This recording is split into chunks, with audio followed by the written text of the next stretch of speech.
What is up, guys? It is Stu, and it's another episode of the What the Fuck Gym Talk podcast, or live consulting, or live problem solving, I think is what we're calling this. I still don't fucking know yet.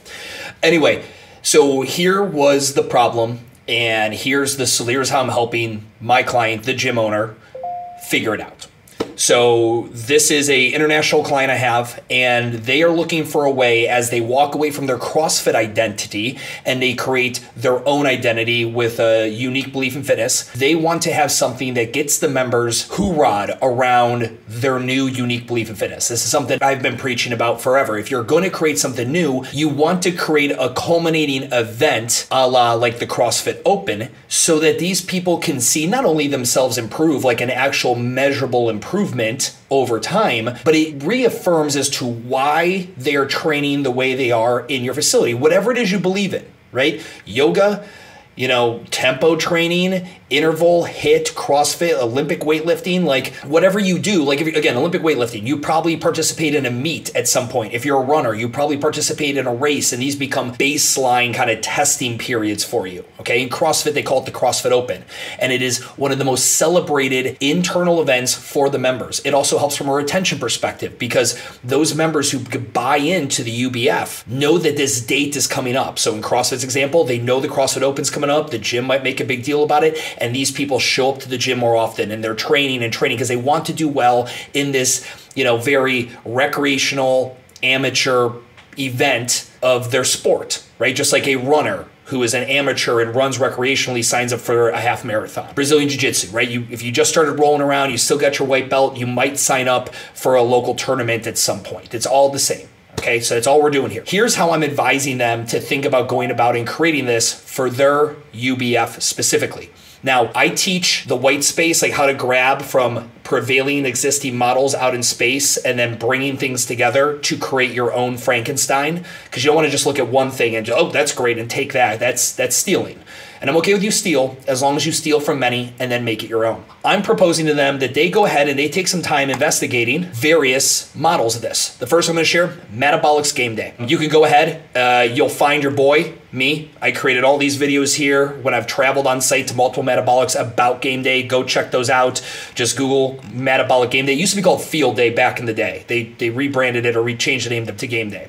But anyway, and they just released a brand new in 2024. They got a new format. They are very open source. They are sharing all this information with you. You can come in here, learn about it. You can go to MADabolic on a game day and learn how this happens twice a year so that their members can celebrate the UBF, unique belief in fitness, that MADabolic has, okay?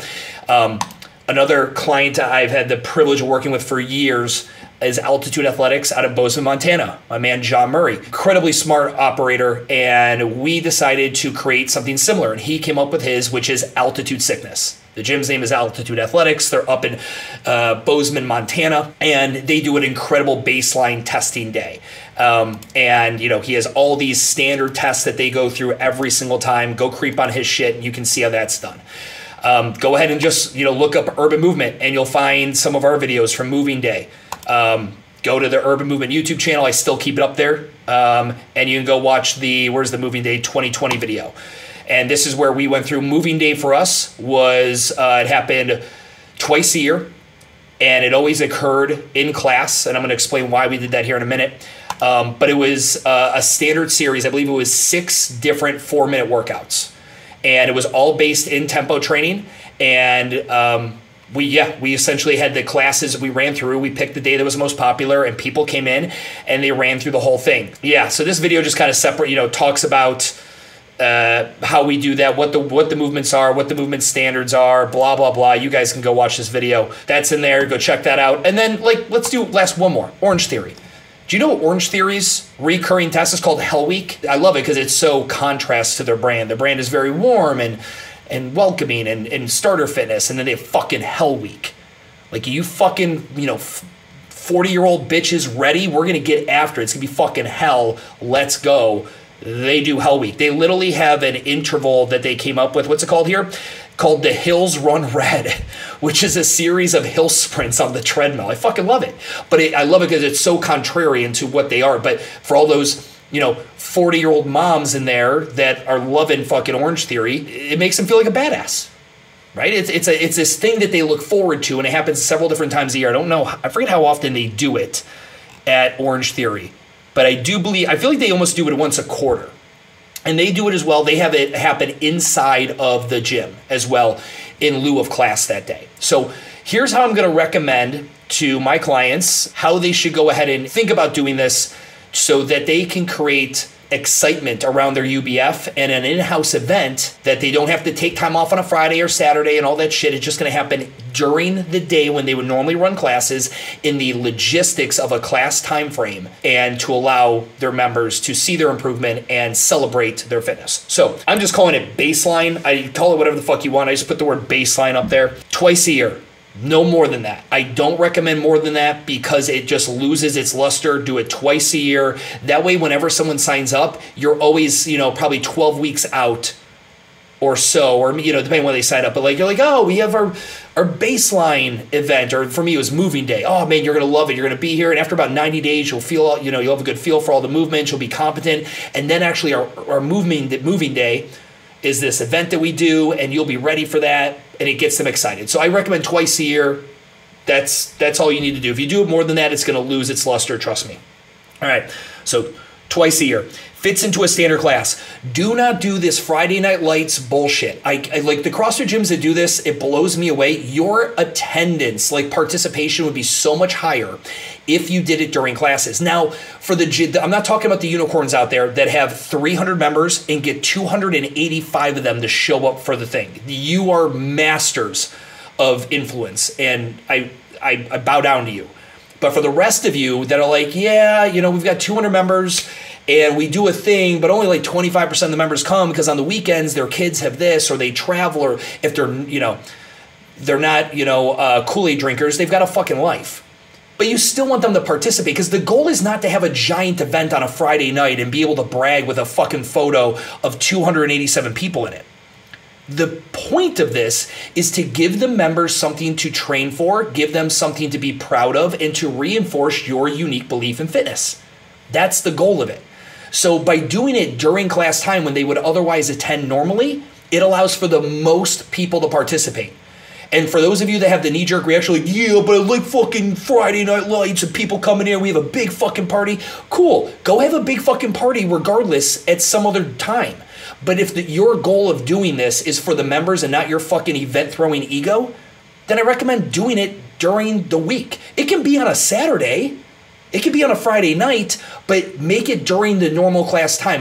Because I like when you have to work within the logistics of a class, right? CrossFit Open is the horrible example of this, because you guys, coaches will spend and owners will spend hours setting up, and then an hour and a half cleaning up. And there's no logistical capacity to it whatsoever. It's as if they threw an actual competition when it was really over and done with in 4 hours. So by forcing you guys to work within the constraints of your class block, let's say it's a 60-minute block, it's just better from an operation perspective. You'll be better at op-cap and class flow and layout and setup and takedown when you give yourself that constraint. And maybe that's just me, putting my own bias into it. But fuck it, it's my goddamn video. I'll put my own bias into it if I want. So pick the most attended day of the week. Again, if the purpose is for the most people to participate, look at your data and find out when people attend the most. For most people, it might be Monday. Then cool, do it on a Monday. Every class that day on Monday is your baseline, is your hell week, is your moving day. Every single class that day. Do not track their data. Whew, oh my God, you have no idea. I have had people pay for consulting hours with me that don't even own the gym, but they want me to convince the owner to not force them to track all the athletes' data for the CrossFit Open. They're dude, it's ridiculous. We don't do anything with the data. We write it down. We just tell people we track it. We think it adds value. Fuck off. These people all have a phone. They're going to just tell them take a picture of the whiteboard, or write it in their phone in an Apple Note like an adult, and then reference it in 6 months when you do it again. Do not track the data. Oh man, but I heard if I pay X amount of money, I can get a cool custom leaderboard and it'll be there and everyone will be into it. That sounds like an increase in operational drag and operating expenses that isn't needed for you to, again, kind of jerk yourself off that you're putting on some crazy fucking thing. It's not. It's just another day at work. It just so happens that the programming and the class structure that day is a recurring theme that you do twice a year to encourage attendance, effort, and to set goals and to remind people of your UBF. That's it. Let them track their own results or however you score your thing. Do not do it for them. You're not doing anything with that data anyway. I don't care. Don't tell me you're doing something with the data. You fucking know you're not. All right, next. Must reaffirm your UBF. They should be in that and be like, man, I really need to stop missing these kind of workouts. So for like MADabolic, if you're familiar with MADabolic, their stuff is all about work to rest ratios. They do MAD, momentum, anaerobic durability. And there are probably people that skip on the anaerobic day, right? Those are the really hard. That's the 1-to-1, I think, work to rest ratio, so you get the least amount of rest. If they are skipping that day and then they show up to game day and they get their fucking dicks handed to them because they're just not coming in on those 1-to-1 rest ratios, that's going to encourage them to start showing up. We're like, oh man, that's why they do those kind of workouts, right? Like that's why those are in class and I should stop avoiding those. Just like if you have members that don't show up on strength days, right? But you have some strength element in your baseline testing, it will hopefully reaffirm to them, man, okay, this is why they train me this way and I should probably stop avoiding that. And then for those that attend on a consistent basis, it makes them like, man, fuck, I hate those workouts that they've been making me do. Like with ours, it was always the pull-ups. One of our tests at moving day was a pull-up test. And in 4 minutes, you had to do X amount of pull-ups or whatever the fuck at tempo.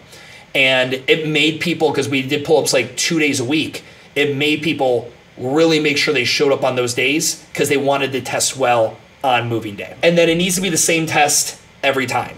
Again, this is where I hate this, I don't hate. I feel the CrossFit Open is not a great event from a business standpoint because it doesn't allow the members to grade themselves year to year to year because the tests aren't the same year to year to year. I understand you guys fucking repeat 24.9 or whatever the fuck it is. Like I get it, like that happens once a year or whatever it may be, but if it's the same test every time, it means number one, you really, really, really had to think these tests through and you have to truly understand programming and theory and and how to take your daily programming and create a complete test within a 60-minute block. I like it better because it's going to allow for consistency and simplicity. Too many owners, and I'll blame the CrossFit ones too, or point this at the CrossFit ones, you guys create so much extra work on things that don't drive revenue into your business, and then you bitch about not having enough revenue.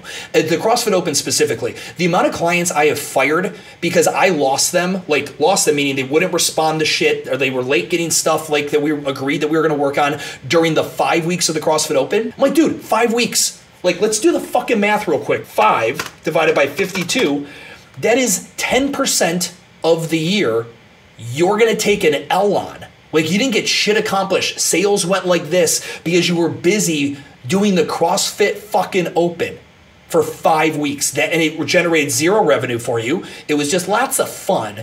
And I just drove me nuts. So just make the same test every time. It's easy to set up for, easy to take down. It's predictable. It's just more repeatable. Right? It's just smarter, right? Again, if you'd like to jerk off and how awesome you are at creating crazy programming workouts differently each time and these awesome huge events, and man, I saw the photo of the gym down the streets open, they didn't have half the amount of people I did, then cool, party on, you do you, boo-boo. This is my suggestion though. So I'm gonna be, working with my clients to go ahead and create their version of this, make sure it aligns with the UBF, make sure we market it internally. Again, it's not an external marketing play. I never let new people come in on that day. We never had new people come in on that day. All right, that was just no prospects. We told them, hey, we're doing this thing. We test our members on it. It's on this day. So we're not taking anyone in, but we have available for you later in the week or the next day. And again, it just creates some sense of urgency. Like, oh, that sounds really cool. Like we've even had people can I come and check it out? Because we had the coffee shop at the front of Urban. Could I watch? Like, yeah, you got 100% watch. And then, yeah, we'd love to talk to you and then have you come in the next day to start trying, try out your class. So I highly, highly recommend that, whether you're looking at doing this or how even I'm thinking about this now in real time, how I'm going to help create this for my client, is that you realize we don't do anything unless it solves a problem. Their problem is clear. Stu, we're transitioning our identity. We want to reaffirm our UBF. We really want to get our members excited about what we're doing as a brand. Cool. Great. This is one of the best. There's multiple ways. There's other things we're going to do. This is one of them. And for those of you guys that find yourself in a similar seat You want to really take time. This is not something that you like, oh my God, I listened to that fucking podcast that Stu was talking about and it seems like a great idea. And 3 weeks later you have it. I think when Deuce, Isaac, and myself came up with Moving Day, which by the way, Moving Day, we definitely stole it from my boys over at MADabolic and Field Day at the time.